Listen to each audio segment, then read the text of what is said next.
Are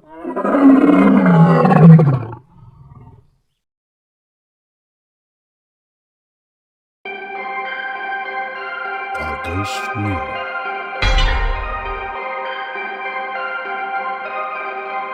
Can spirits communicate?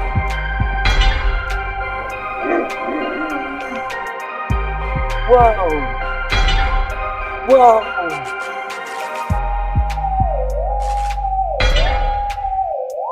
Can you say hello? Hello?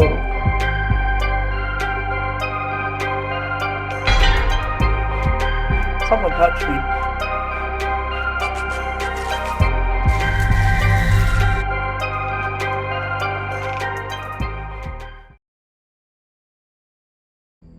In this episode, we travel to Georgia, a state that's no stranger to the paranormal. Think Savannah's haunted mansions or Atlanta's lingering legends. But tucked deep in the heart of the state lies a place where the veil between past and present feels dangerously thin. The Georgia State Lunatic, Idiot, and Epileptic Asylum, now known as the Central State Hospital. As the largest mental institution in the world, it was a city unto itself. At its peak, over 12,000 souls passed through these halls, some seeking healing, others searching for peace. But most were confined, forgotten, and quietly buried, with only a number as an identity. For more than 175 years, this sprawling 2,000-acre campus bore witness to the evolution and the darkest failures of psychiatric care in America. Lobotomies, electroshock therapy, overcrowding, and whispers of abuse. The walls still echo with stories too disturbing to be written in textbooks. In the late 1800s and early 1900s, patients were admitted for reasons like asthma, laziness, menstrual cramps, much like the Trans-Allegheny Lunatic Asylum that we visited last year. Children here were reportedly confined in metal cages, and adults subjected to douches and nausea and to psychiatric interventions. The only patients treated worse than children and white adults were the black patients, who were segregated in prisons or underground tunnels. A rebuilt facility reportedly became a site for gynecological surgeries on black women. This included eugenic sterilizations, which have since been quietly erased from official records. Today, Central State Hospital is a mere shadow of its former self, with many buildings fenced off and decaying. Time may have stripped this place of its purpose, but not its power. The walls still breathe, the silence still listens, and whatever stirs on this campus, well, it has no intention of being forgotten. And what happens when pain imprints itself so deeply, it refuses to fade? It doesn't just linger. It evolves. What remains at Central State Hospital is no longer just residual energy. It's something active, and it's a strong force that demands reckoning. We cannot stress enough just how powerful and dangerous energy can be in a place like this. Remember the creeper from Trans-Allegheny, created out of the deep anguish of patients housed there? For the next 48 hours, we'll immerse ourselves in the shadows of this campus, searching for answers, listening for echoes, and trying to uncover what still lingers here. Unseen, unheard, but far from gone. We thought we knew what to expect. In hindsight, we were wrong. We should have prepared better for the onslaught we were walking into. Turn on. It was green when I put it on. Well, is it still green? I don't need to put you in. Why? I don't want it to be in it. So you don't want it to be in it.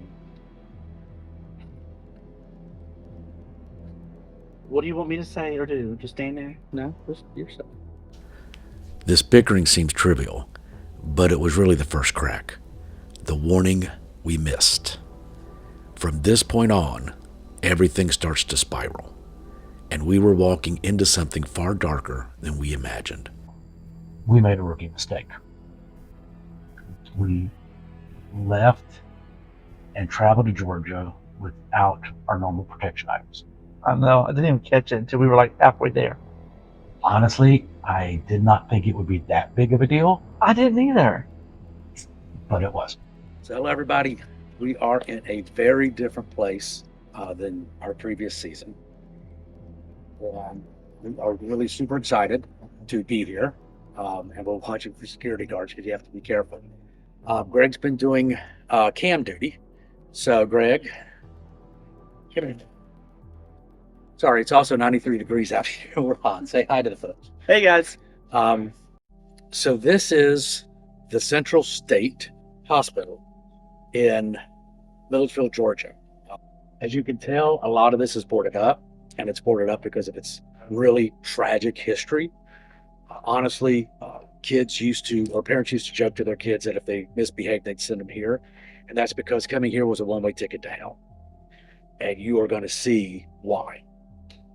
So we're doing some day shots just to kind of get everybody to see what it's like. But we've got the investigation coming tonight. So, Greg, what are your thoughts? My thought is I hear something back there. I did too. It's interesting. It literally sounded like it came from inside the building. We'll have to get some filming. See if we can get something. Also, as you can see, to board it up, you can't see the signs. Nobody can get in. They're not supposed to. So Don't worry, we're going to get you up close and personal as we can. we will. But if we hear something like we did inside, it should not be from a person. You're as good as you can. Could be a critter. I don't know. Possibly. Anyway, so apparently it's already shaken up to be a really good investigation. What's the one thing you want to do? Getting some AC. Well, we can do that after we get kind of filming. Where's the one place you want to be? The tunnel. I want to go to the tunnel. Leaving the Jones building behind, we made our way towards the women's ward, a place steeped in anguish and trauma. Its history reads like a catalog of suffering, neglect, abuse, experimentation, even forced sterilization. Here, it seemed, nothing was off limits. We didn't know it then, but we had already crossed another threshold. One that pulled us into a space charged with something dark, something deeply emotional. And we never saw it coming. We would love to share the audio with you for this clip. However, our microphone stopped working. It would be the first of many equipment failures during the course of this investigation. Normally, we'd pause to review our footage and audio before moving on, but this time we didn't. We were already too close to the eye of what we would later determine was a cyclone of negative energy. In that moment, we were exposed, completely vulnerable. Within minutes, something overtook us, a force thick with anguish and rage, pressing in from all sides. The only way to describe it was a feeling of being lost, unseen, unheard, as if no one had ever cared. Whatever this energy was, it lashed out blindly, violently, at anything that dared to exist, and we were squarely in its crosshairs. The impact was immediate, overwhelming. We retreated to our home base. The investigation was over, at least for now. Fortunately, our home base sat just outside the radius of this energy. Within the hour, the effects began to fade. Only then could we regroup. Only then did we dare to return. We resumed our investigation at the Powell building, hoping to pick up where we left off. But we were still blind to the vortex we were stepping into. I don't think 5 minutes passed before it attacked us again. This time, it wasn't just aggressive. It was vicious, unrelenting, as though it had been waiting for us, and it wasn't yet finished. I don't want to do this anymore. I'm done. I'm not filming either. We didn't pack up, we fled. We threw our gear in the car without even stopping the recording. But this time, it wasn't just to regroup. It was to pack up and leave. we were convinced this investigation was over. And maybe for good. But as we gathered our gear, slowly and methodically, something shifted. The oppressive energy began to lift. And just like that, almost, we were ourselves again. Confused, shaken, and questioning what the hell had just happened. That's when the pieces started to fall into place. We mapped our movements, retraced our steps, and narrowed the source of the disturbance. The vortex, if that's what this is, appeared to be concentrated in one area, dead center of the campus. It was that vortex of energy that we experienced that honestly came right between us, pivoted us against each other in such a way that we were through with the investigation, we were through with this trip, we even said we were through with the company. It was that intense. Given this new information, we changed our direction for the night investigation and decided to set up a thermal cam at the Green Building to see what we could capture. And for the first time in many hours, we could breathe. You had taken your cam and you had started off down the street towards the Powell building. So I am at Milledgeville, Georgia, insane asylum. This is one of the buildings. I'm gonna walk down. You guys are lucky. The night vision, I'm sure it's nice and bright. But it's a little dark on my side. See some windows up there that are broken. And all of a sudden, the lights go off on this car and it slows way down. You guys gotta know about where we're at. We're in the middle of nowhere on this Dark road, deserted. abandoned asylum. We were in a place that nobody could hear you scream. It was that kind of a place. And Which is why we were scared to go back to that vortex. but at the same time, there was no one else around. I mean, it's not like you have people walking the campus. There was nothing. And this car rolls up, really slowly. And I'm like, okay, And I'm like 2 blocks down by this point. yes. I'm like, I'm either getting ready to get arrested or slaughtered. I can already see Greg. He's far enough away he can run. But instead of confrontation, we found connection. A group of friends drawn to the same haunted energy, searching for answers on their own. They stopped and shared their stories with us, right there in the glow of our headlights. Hey, my name's Brandon Molis. I'm from Putnam County, Georgia. I've lived here my entire life. My name's Lexi Massey. I've lived here all my life as well. My name's Madison. I've lived here for about 3-4 years. My name's Preston. I've lived here my whole life. Awesome. So you guys actually do paranormal investigations yourself. Yes. So who wants to tell me their scariest story or their most exciting? I guess I'll go first. I used to explore the Walker building, which is right over there. We were in with a whole group of people one night, and we we seen something laying in front of the door, and then when we looked back and shined the flashlight back up, it was gone and the door slammed. Oh wow. Yeah. Oh, that's creepy. What else? What else have you guys done? I went to an abandoned prison that was turned into an electrical building. They shut it down after it was an electrical building as well. But I went in with a couple of friends, and we were walking through. You could hear shackles from the old inmates going through. And went in one of the cells and did a voice box, and they were very badly treated. And then across the cell next to us, the gate shut on us. Oh wow. Anybody else got a story? So we were all actually exploring a building together. It was a little ways out of town, but we were exploring a building and we were coming through, and it was really hot. It was almost 90-something degrees that night, so it was really hot. It's 90 degrees. And as we're going through, we get to this stairwell that leads to upstairs. And as we get to this stairwell, I remember me and Preston both, we just got chills down our arms. And it was just immediately cold, only right there. The second you stepped back out of the stairwell, it was hot again. And while we resumed our investigation, they stayed to watch, and we discussed tactics and experiences. Strangers in the night are now fellow witnesses to whatever might unfold. And then you used to be able to get onto the roof and you could get some pretty cool shots up there. I remember I used to have on my Facebook years ago, my cover photo was a shot of the background of Milledgeville from seeing it through the top of the prison. As night deepened, our thermal camera revealed no signs of hidden entities within the green building. With an exhausting yet enlightening day behind us, we now return to home base to rest, regroup, and get ready for the next 24 hours of our investigation.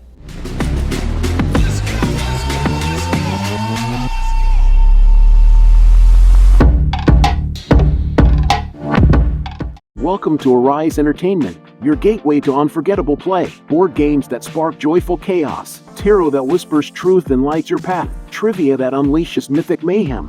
This is what epic feels like. Shop now at Arise Entertainment. Arise Entertainment, we set the stage, you steal the show. Before we call it a night, I decided to conduct a simple tarot reading, seeking answers from the spirits that linger in the doctor's old home. And after what we've experienced today, I'd really like to know what energy surrounds us now, and what waits in the dark. In this reading, I'll be drawing 3 cards. The first card represents the essence of the spirits here. This is their core vibration, and often hidden qualities that shape their identity. The second card represents intention. This provides insight into their purpose or their mission. And the third represents guidance. This reveals more about the path ahead or the message they offer. Now, before I begin, I always shuffle the deck, center myself, and focus on the connection I seek.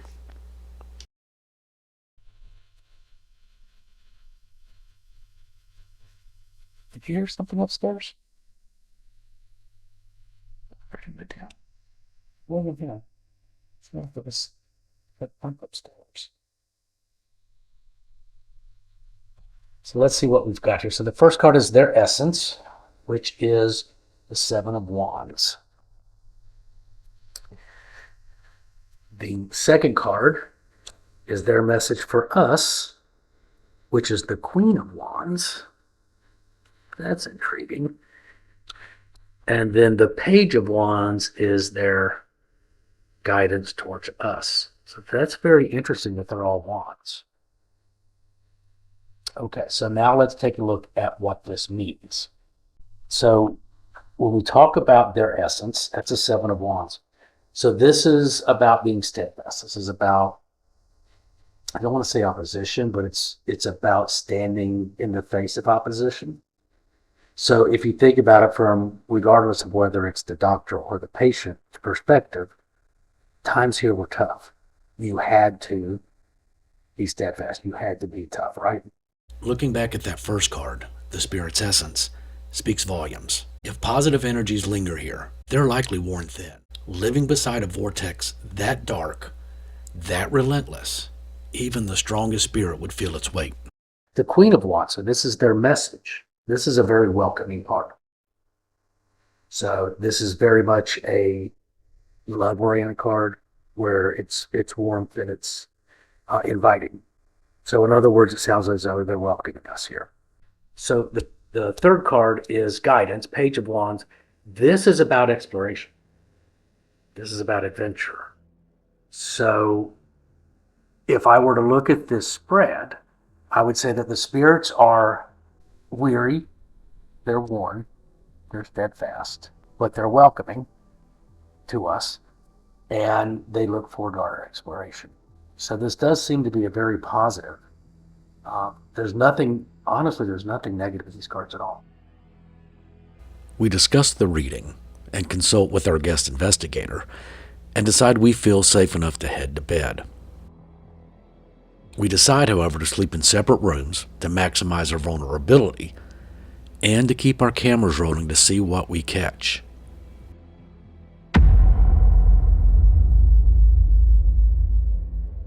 Shortly after Greg falls asleep, you see this light anomaly shooting up from the floor.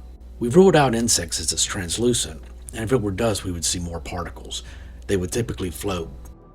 But this one only happens once. Here's where things start to stir.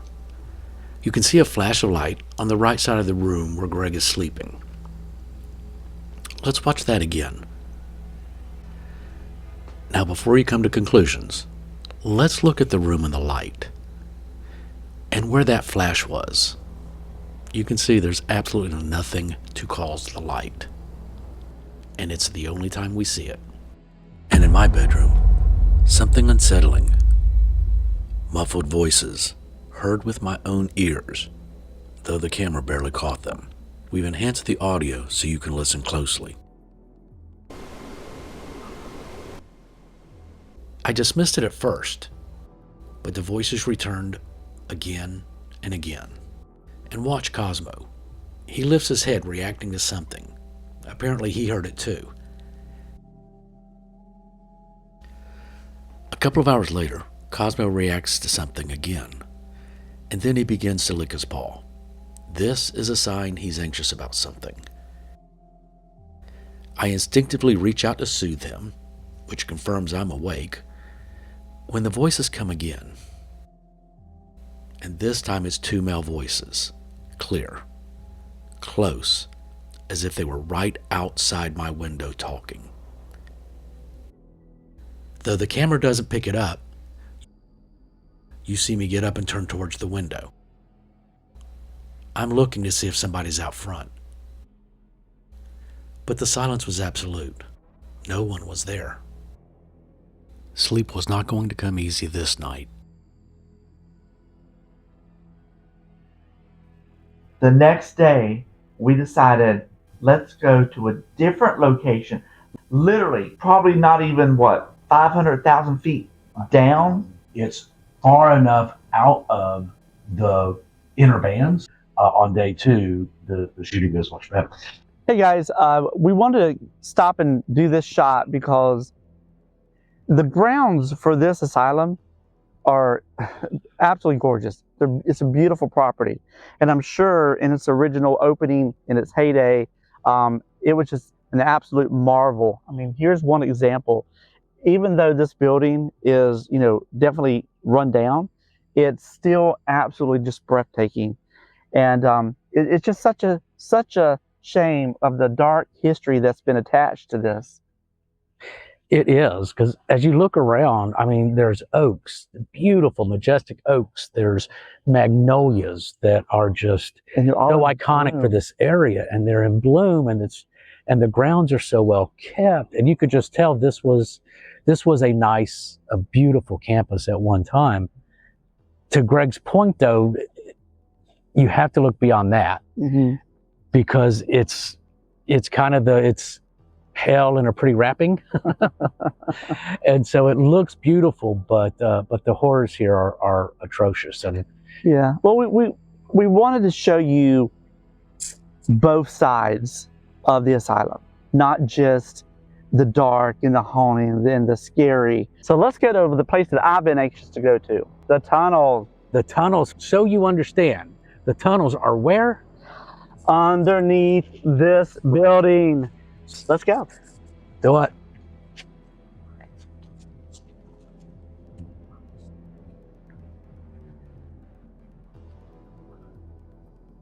Here's the entrance to the tunnels. Now this actually goes all the way through, and we can't go down into them, but we can definitely go down in here and look around. Well, we're going to. Let me just put it that way.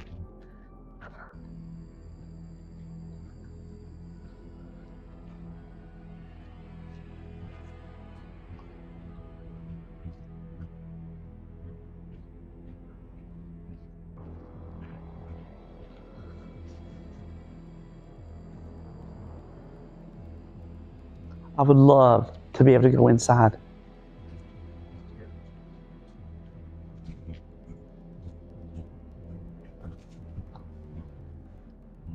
I don't know what's down here.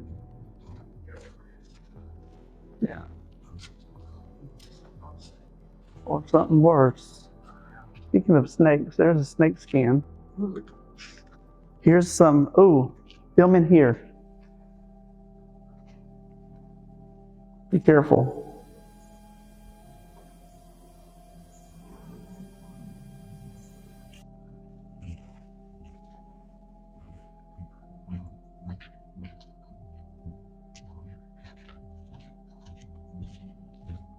Can you come in here?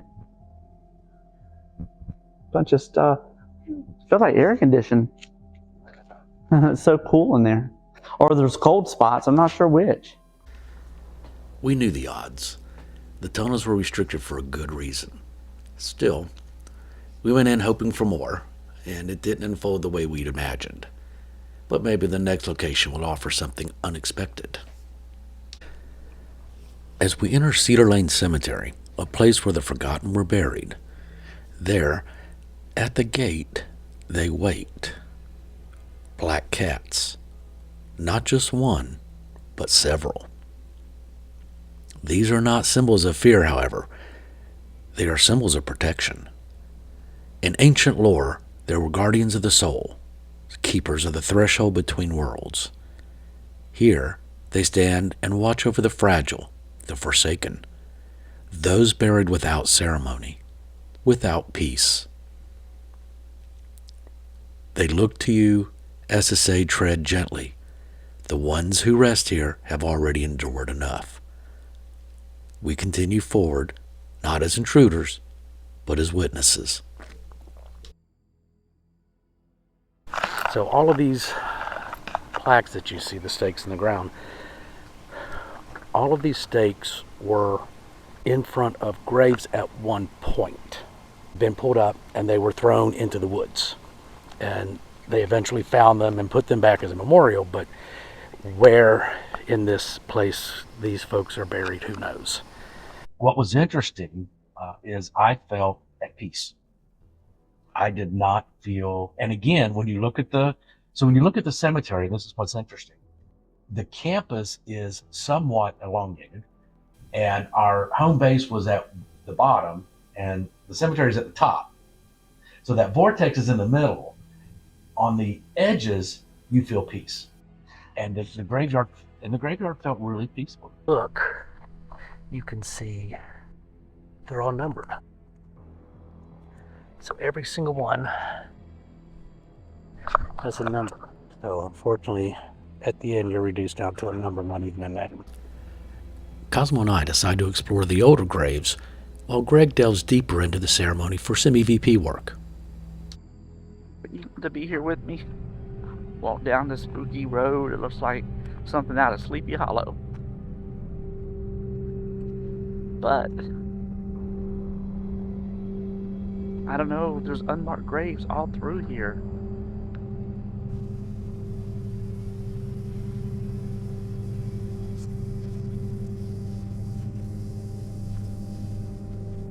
Here we go. I've got an EVP session right here.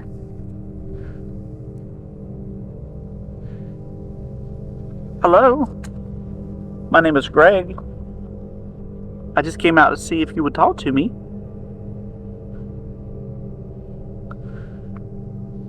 It's a pretty angel statue you got there. Were you very religious? Do you have a name? Can you say hello? Let's stop. Hello? My name is Greg. I just came out to see if you would talk to me. Greg did not pick up any discernible EVPs during his session. Perhaps the spirits are at rest, or they do not want to be disturbed. Before calling it quits, though, Greg tries one more EVP session at the Stonemarker Memorial. Wow, this is unbelievable. It's just a mass grave. Getting ready to do some EVP work at the cemetery. Hello? Is anyone here with me? Would anyone like to speak? I've got a device here that can pick up your voice or your energy.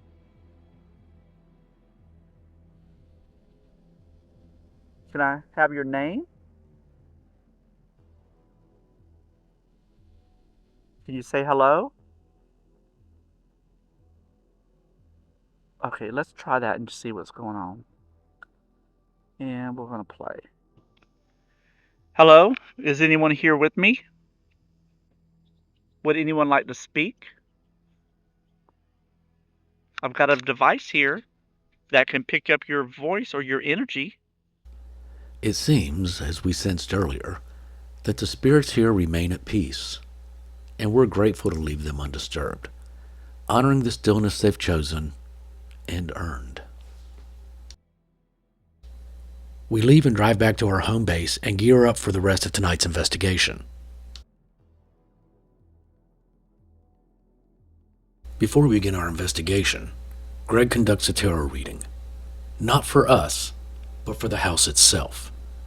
A ritual to uncover what energies linger here and where they might be calling us tonight. To help you understand the position of each one, and so I can continue to focus on the deck, Chris will narrate each position before I do the reading. So let's get started.